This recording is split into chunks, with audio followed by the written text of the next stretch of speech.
Buenas noches, mi nombre es Jaime Zapata Fajardo y les hablo desde Lima, Perú. Quiero en primer lugar agradecer a los organizadores del Congreso por darme la oportunidad de exponer una parte de la investigación doctoral que vengo realizando en la Pontificia Universidad Católica del Perú y además por permitirme conocer los interesantes trabajos de tantos colegas sobre el tema de la reclusión de sujetos femeninos.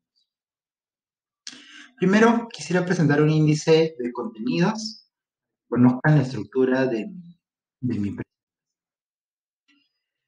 Eh, en la introducción plantearemos nuestras hipótesis acerca de las distintas representaciones simbólicas del hospital en la poesía latinoamericana, ¿sí? Aquellas que venimos trabajando actualmente en nuestra tesis doctoral.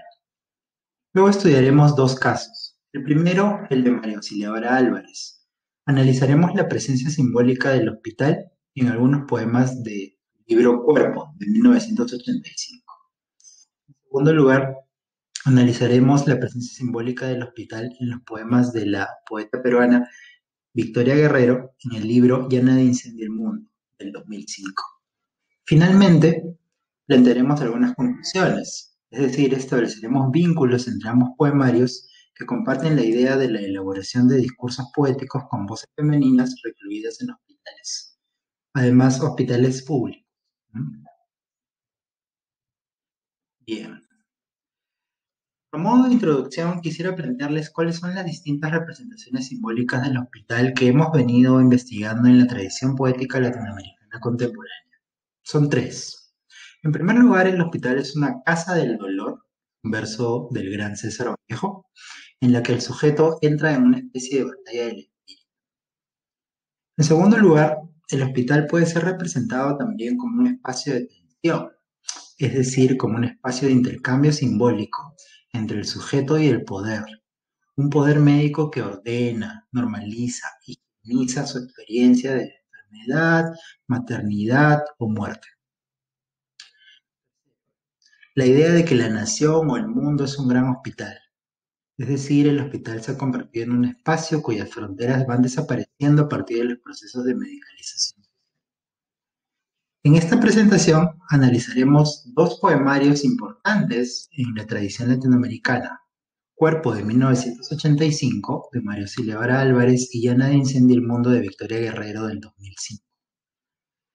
Ambos textos nos plantean algunas interrogantes importantes, ¿no? Número uno, ¿cómo influye la experiencia hospitalaria en los sujetos femeninos? Número dos, ¿cómo es que esta experiencia tiene un impacto, ya que hablamos de poesía, en la forma, la expresión o el lenguaje poético?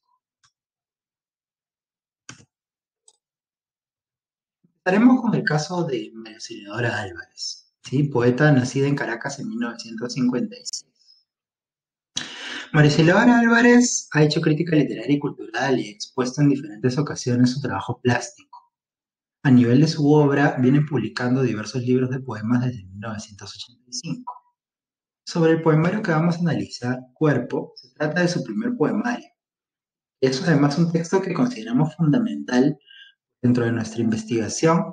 Es el primero en tratar de manera cruda, tanto temáticamente como a nivel de expresión poética, la experiencia femenina del parto en el hospital público. Este texto entonces apunta a la posibilidad de la rebelión o la resistencia frente a un poder disciplinario ejercido en las mujeres, incluso en el ámbito de la experiencia aparentemente privada, pero que en realidad es social, a través de la medicalización e institucionalización de la maternidad por parte de un poder que podemos identificar como... Entremos ahora al análisis de algunos aspectos de este poemario, ¿no? Que por la extensión de tiempo nos limitaremos solo a algunos aspectos principales. Desde el epígrafe, por ejemplo, podemos decir que ya hay una alusión a la idea del hospital como un espacio de reclusión, pues se alude al concepto de campos de concentración en la cita de Artaud que podemos ver en la diapositiva. Desde el primer poema, el poema uno, los poemas en este libro no tienen título, solo están numerados, vemos que hay una denuncia o queja del sujeto poético ante un personaje, que es una doctora. Interesante que sea un sujeto femenino también a quien se dirige el reclamo. El poder es simbolizado a través del color blanco y de la sangre. El poema dice: Baba, bata, blanca. El poder además está asociado al control y al dinero que le debe el sujeto poético a la doctora. Presenta además un sujeto femenino trabajador que de alguna manera ensucia la blancura o la asepsia del espacio hospitalario. En el poema número 2, que comienza con un verso 7, 12, 5, ¿no? Vemos que el sujeto ha sido convertido en una cifra, que ese número representa para el sujeto una náusea, es decir, una sensación de desborde.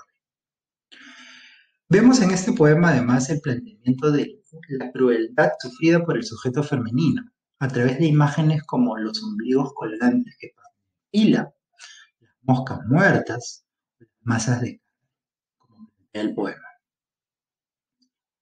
Algo interesante es que ese poder que ejerce con crueldad, ¿no? El poder hacia el sujeto femenino, es identificado con lo masculino, en un verso que dice doctor, cardenal, teniente, coronel, ¿no? Además de la alusión a los cuchillos blancos, que apuntan justamente a un poder asociado a la violencia. Finalmente, podemos decir que este poder masculino con el cual dialoga el sujeto poético es un poder que ordena, lo cual se evidencia en un discurso imperativo. Voltéese, agáchese, acórtese.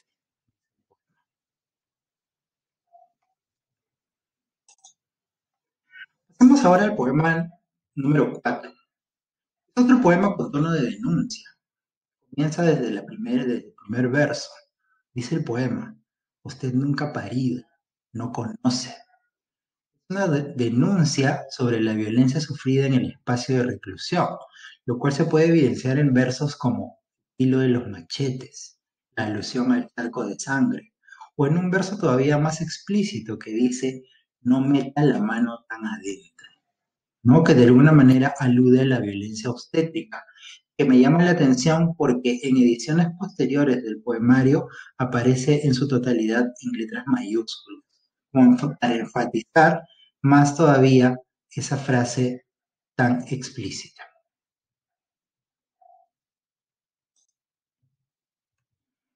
Pasemos al poema número 6. En el poema 6 vemos otra vez la presencia de un poder ordenador o controlador que normaliza, ordena la experiencia de la maternidad. Es interesante el contraste que aparece entre la imagen del bisturí en alto del médico y el canto arrullador en letras mayúsculas. Otra evidencia de la necesidad de control de la experiencia por parte del poder es el establecimiento del horario de visitas. Nos recuerda que en este poemario el hospital funciona como un espacio de reclusión. Otra cosa que llama la atención en este poema es cómo se describe a sí mismo el sujeto femenino. Ubres o cerdas son palabras que utiliza la voz poética que de alguna manera nos muestran la animalización del sujeto femenino, además de una relación de subordinación frente a la institución de la maternidad. Finalmente, el verso final nos habla de la posibilidad de la resistencia a través del canto, como nos revela el cantamos del verso. Finalmente, pasemos al poema número 7 de 31 poemas que tiene este libro, donde podemos ver el tema del sujeto femenino contra una burocracia médica. ¿Qué podemos ver en este poema? La sensación o imagen de asco que viene desde el poder, ¿no? Que está dando luz.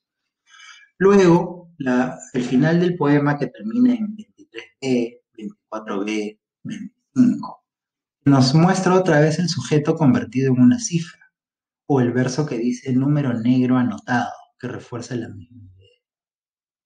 El poema 7 también nos muestra la posibilidad de reacción del sujeto femenino, a través de la imagen del rugir, la nalga erizada, o una patada que le mete el sujeto femenino a uno de los médicos.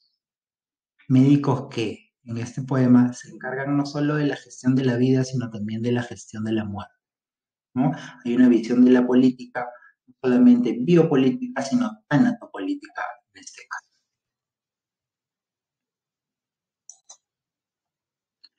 Ahora pasemos al caso de Victoria Guerrero. Victoria Guerrero es una poeta peruana, nacida en 1971 en Lima. Victoria es una poeta y crítica literaria, ¿no? Cuya obra consiste de diversos poemarios publicados desde 1990. Uno de sus galardones más importantes es haber obtenido el Premio Nacional de Literatura Peruana el año pasado, en el 2020. El libro sobre el cual vamos a conversar ahora es Ya nadie incendia el mundo, del año 2000. ¿Por qué hemos escogido este libro?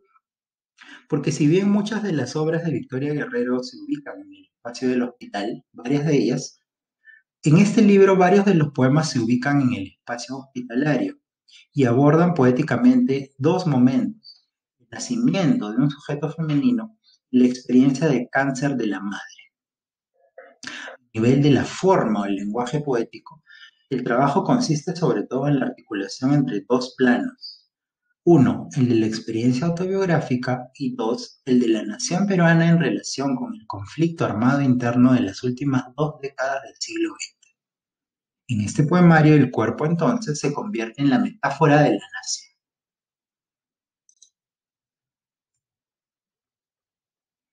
El primer poema que voy a analizar es Hospital del Empleado, 1971. Pero antes de entrar con el poemario, quisiera recordarles que desde la misma estructura del libro, ¿no? Ya hay una alusión clara al hospital. El poemario está estructurado en dos partes. La primera titulada Pabellón Nacional y la segunda titulada Pabellón 7. El uso del término pabellón articula dos espacios: el de la experiencia de enfermedad, es decir, el pabellón hospitalario, y el de la experiencia de la nación, es decir, el pabellón o bandera nacional. Esta es la primera evidencia de la propuesta de este libro: articular la experiencia autobiográfica individual con la de la nación peruana en los años de la violencia política. Por un lado, el poema evoca el nacimiento del protagonista. Es una sietemesina que necesita de una incubadora, la reclusión dentro de la reclusión, es decir, una especie de máquina madre. Debido a esto, su cuerpo es configurado como algo anormal e inútil desde el punto de vista del discurso médico. El poema dice: eres lo inacabado y lo que no sirve. Además de ser rechazado con órdenes para que desaparezca y muera. Dice el poema: lárgate, escóndete, donde no podamos verte. Niña idiota, dijeron, aspira más allá de tu cuerpo defectuoso. Lárgate, ya no tenemos espacio ni para ti ni para los tuyos. Por otro lado, las órdenes de los médicos afectan las posibilidades de vivir de la niña, cuya voz se va debilitando, como evidencia la reducción del tamaño de letra de la palabra madre y su paso a letras minúsculas. En este procedimiento, la voz poética de alguna manera analoga el lenguaje como un acto de supervivencia. La primera parte de este poema deriva en esta pugna entre los médicos, que quieren desaparecer a la niña, y ella, que se aferra a la vida, esto es, las tecnologías disciplinarias del biopoder que actúan sobre ella. La ubicación de la escena en el hospital es ya una marca simbólica en relación con este biopoder. Este es presentado como un espacio de tensión simbólica entre el sujeto y el... El segundo poema que vamos a comentar se llama Habitación 2001-2002-2003. Por un lado, Luis Fernando Chueca, crítico literario peruano, en el 2018 plantea que en la segunda sección del poemario, Pabellón 7A Sacrificio, el tema de la enfermedad pasa a un primer plano. La esterilidad de la protagonista y el cáncer de su madre provocan que varios de los poemas se desarrollen en salas de hospital. La sección se impregne de un léxico fisiológico, quirúrgico y escatológico que coloca al cuerpo como protagónico de luchas, castigos y resistencias que a su vez lo trascienden.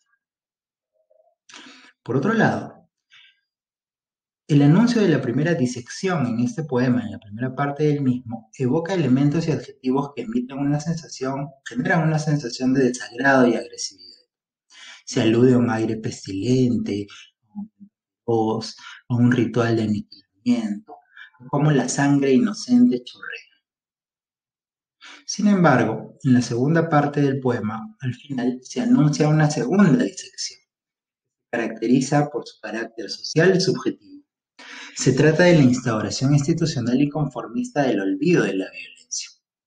Dice el poema, aquí cuando empieza la segunda disección, la estación del sacrificio y la reeducación, cuerpo de todo animal ajeno, cargando el olvido entre los brazos, que ningún mal nos salve. Oponiéndose a la primera disección, donde la sangre inocente chorrea, es un alegre surtidor que baña nuestros rostros. Ambas remiten a formas de biopoder distintas, una ejercida por la fuerza, es decir, la violencia objetiva en el primer caso, y otra donde se interioriza el olvido sobre la historia reciente, a nivel institucional, pues el poema usa el término reeducación, que tiene un eco social importante. Así, los médicos e instituciones representados en la policía establecen la delimitación de lo benigno y lo maligno, lo sano y lo enfermo, lo humano y lo animal. De esa manera, cumplen sus tareas de control y vigilancia. Entonces vemos en este poema quién de alguna manera viene ganando en las luchas por la memoria. La poesía toma una postura, no puede estar apartada de la política. Los dos últimos versos del poema justamente abordan cómo el sujeto nacional carga el olvido entre los brazos, dice el poema, para que ningún mal nos salpique. Mayúsculas. El olvido ha sido institucionalizado y planteado como única vía para la supervivencia. Este poemario apostaría entonces por la memoria.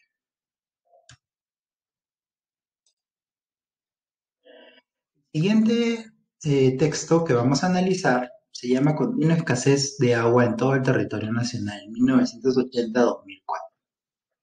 En este poema, ubicado también en el hospital, se muestran distintas intervenciones a las que se ve sometida el hablante para revertir su esterilidad. Estas intervenciones pueden interpretarse como una serie de violaciones simbólicas. El hablante refiere con rechazo. Dice el poema, lo veo venir hacia mí con su sonrisa despreciable. Oh, bendito carnicero. Nuevamente, se enlaza la historia personal con la del país a través del título. Elude tanto a su esterilidad personal como a la situación precaria del país, lo que convierte el cuerpo en metáfora de la nación. En esta misma línea, el poema equipara la esterilidad del cuerpo a la muerte producida por el conflicto, como la violencia del conflicto armado a la de los médicos que ejercen sobre su cuerpo. Los médicos son incluidos en el verso carniceros, doctores, héroes nuestros, con lo que se asemejan en razón de su rol social y moral. Nos recuerda el verso maravilloso de María Auxiliadora Álvarez, doctor, cardenal, teniente, coronel.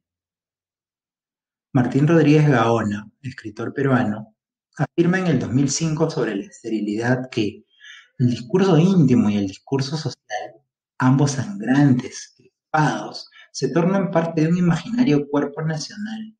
Los cuerpos fragmentados, desaparecidos, torturados, son los vestigios de un aborto republicano.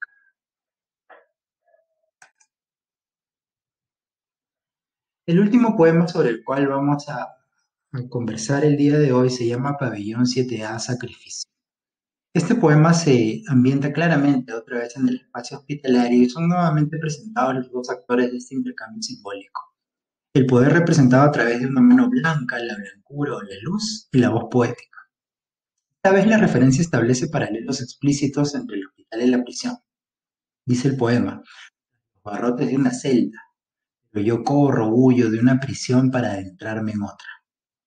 Lo cual solidifica la voluntad de abstracción del yo poético de generalizar la experiencia de la violencia sobre su cuerpo hacia una violencia generalizada. Resulta interesante la forma en la que el sujeto poético se refiere a sí mismo. Soy este número que cuelga, o me envuelve entre sábanas sudorosas de otros cuerpos. Ambas imágenes nos plantean la disolución del sujeto, su conversión en un elemento más del sistema productivo social. Desde este punto de vista, el poder médico, estatal, masculino, doctor, héroe, además de intervenir el cuerpo femenino, le impone al sujeto un conjunto de consignas o imperativos que ordenan, normalizan y higienizan su experiencia. No grites, no vivas, no ames, en mayúsculas. Quédate y serás feliz, que le prometen felicidad y perfección. El poema se cuestiona esa posibilidad hacia el final cuando dice solo un ejercicio más de toda esta red.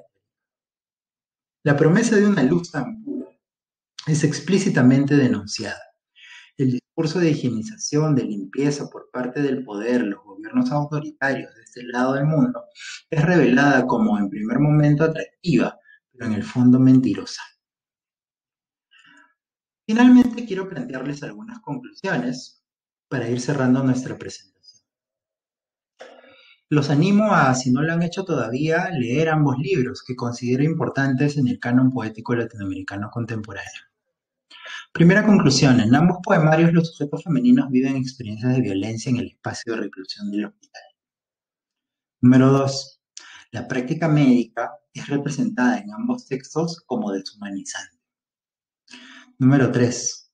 El parto y el nacimiento del sujeto femenino, parto en el primer caso, nacimiento en el segundo caso, se convierten en experiencias de tensión con un poder asociado con lo masculino, que vincula al médico con el poder policial o militar. Cuarto, estas experiencias desembocan en un trabajo peculiar con el lenguaje. En ambos casos se trata de un lenguaje de resistencia, que verbaliza el sufrimiento y se convierte por momentos en una especie de grito. El lenguaje poético es, en ambos textos, desafiante y denunciante de una situación, no solo individual, sino social. El lenguaje permite el intercambio simbólico entre el sujeto y el poder. Antes de despedirme, agradezco de nuevo la invitación a participar de este congreso y quedo atento a las consultas o comentarios que tengan sobre mi presentación. Les mando muchos saludos desde Perú. Dejo la bibliografía de mi investigación.